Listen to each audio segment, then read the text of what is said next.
नमः शिवाय, ओम नमः शिवाय, ओम नमः शिवाय, ओम नमः शिवाय, ओम नमः शिवाय, ओम नमः शिवाय।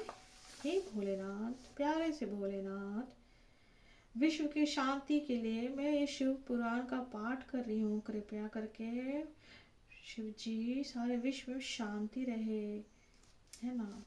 सीताराम, नमः शिवाय, ओम नमः शिवाय, राम राम राम।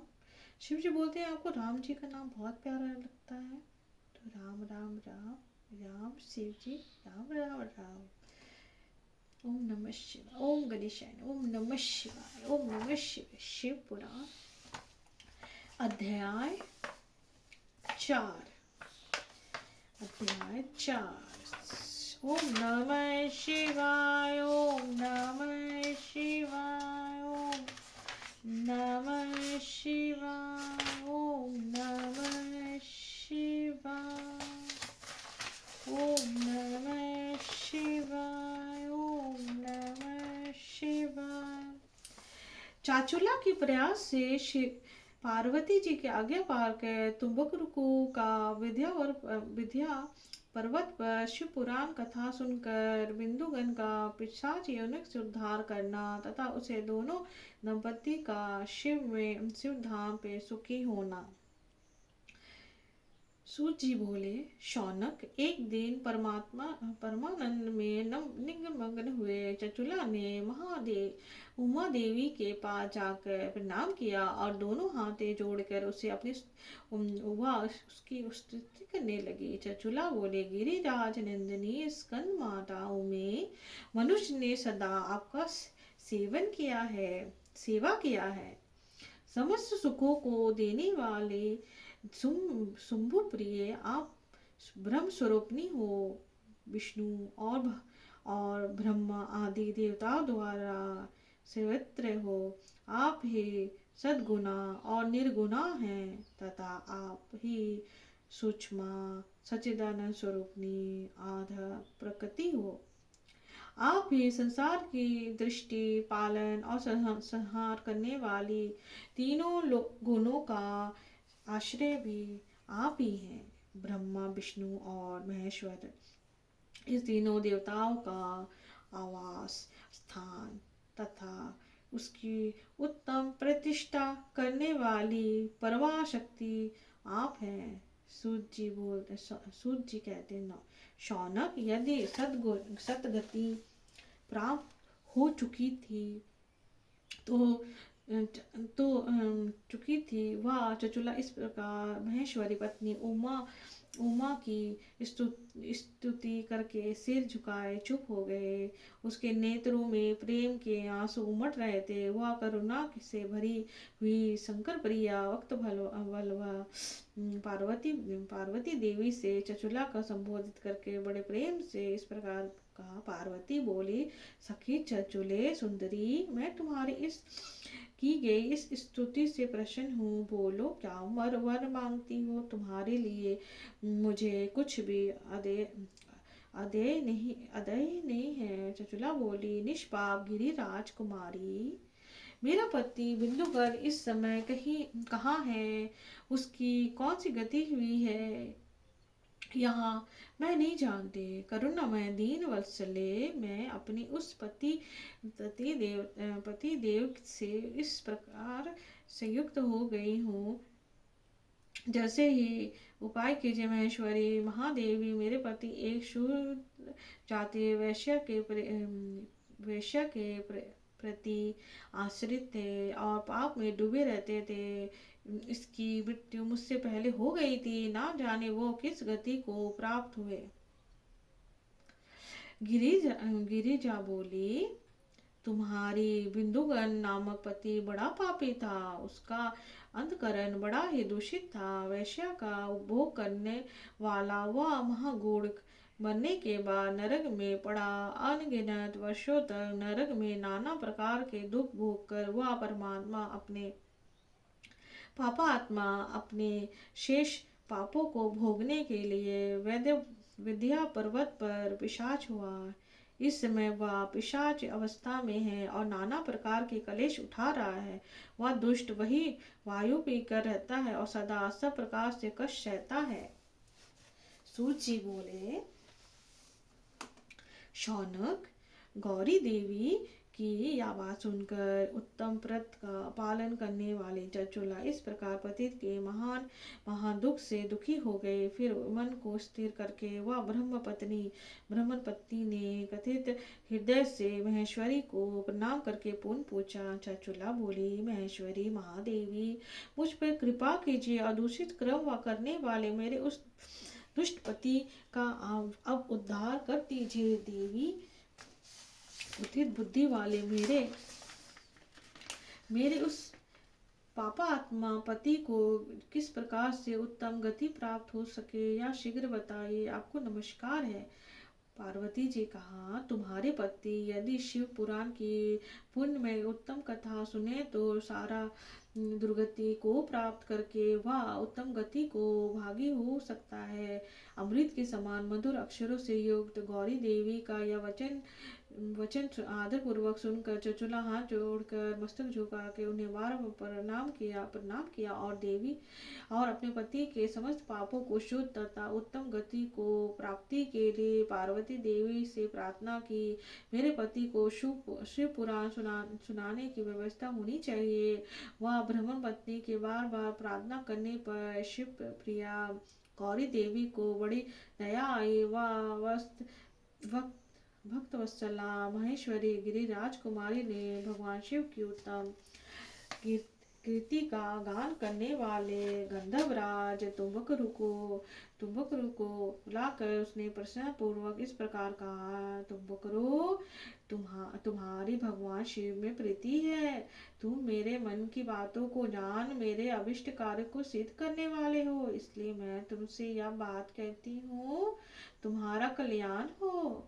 तुम मेरी इस सखी के साथ शीघ्र ही विंध्य पर्वत पर जाओ। वहाँ एक महाघोर और भयानक पिशाच रहता है। वह वृत्तांत तुम आरंभ से ही सुनो। मैं तुमसे प्रसन्नता पूर्वक सब कुछ बताती हूँ। पुण्य जन्म में यह पिशाच बिंदुगर नामक ब्राह्मण था। मेरे इस सखी चंचुला का पति था, किंतु वह दुष्ट विषयगामी हो गया।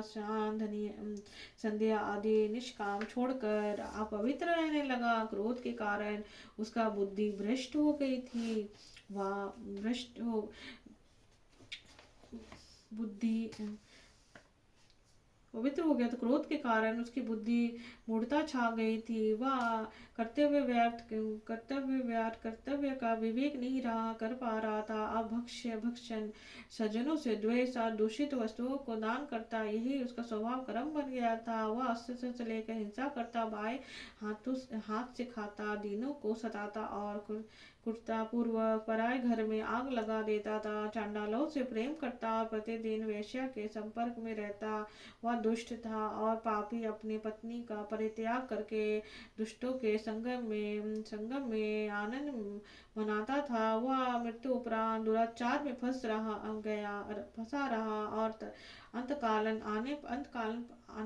आने पर उसकी मृत्यु हो गई। वह पापियों के भोग स्थान घोर यमपुर में गया और वहाँ बहुत से नरकों का भोग करके वह दुष्ट आत्मा जीव इस समय विंध्य पर्वत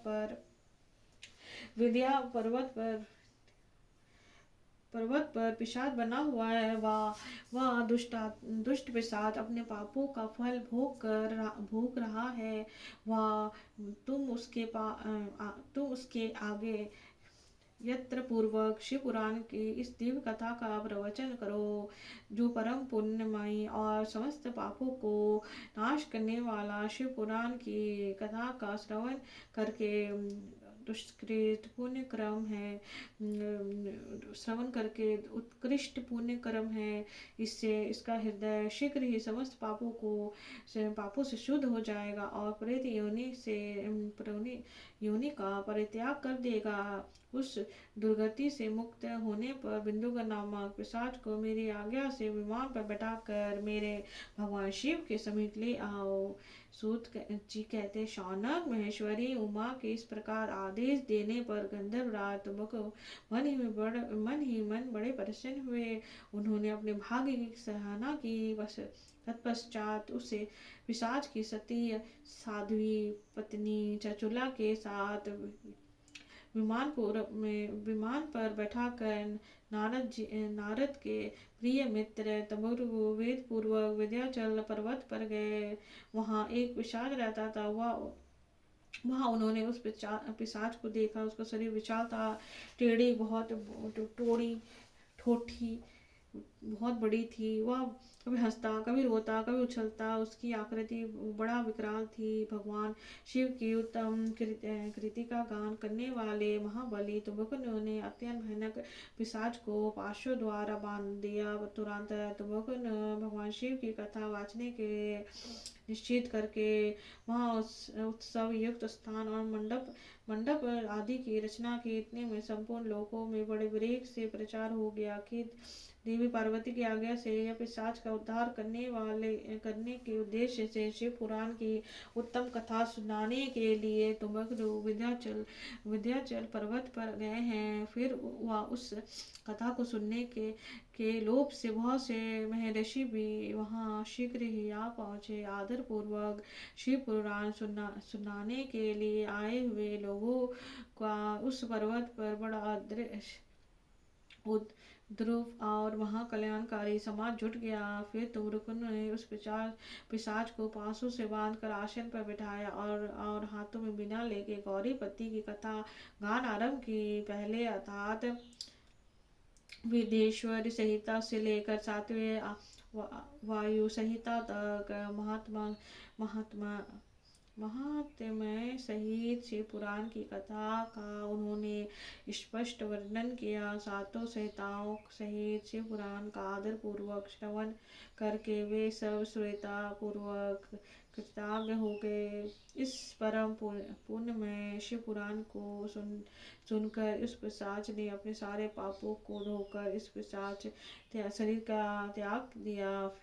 फिर तो शीघ्र ही उसका रूप दिव्य हो गया। अंतकालीन गौरवर्ण की हो गई। शरीर पर श्वेत वस्त्र सब प्रकार से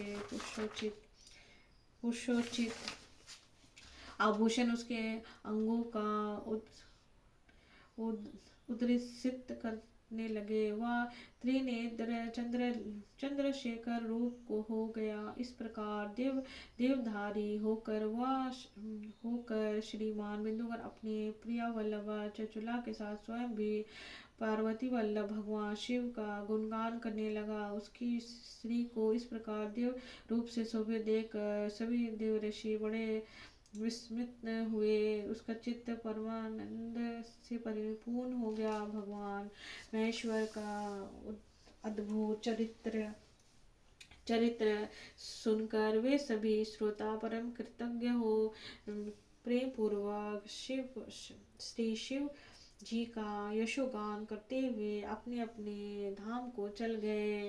देव रूपधारी श्रीमान बिंदुगण भी सुंदर विमान पर अपनी प्रियतमा के पास बैठकर सुख पूर्वक आकाश में स्थित हो बड़ी शोभा पाने लगे।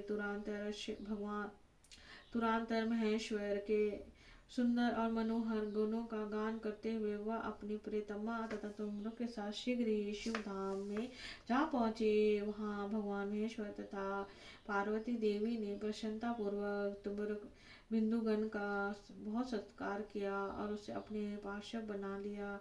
अपनी पत्नी चचुला पार्वती जी की सखी हो गई। उस घनी धूल ज्योति स्वरूप परमानंदमय आनंद सनातन धाम में सविचल निवास पाकर ये दोनों दंपति परम सुखी हुए।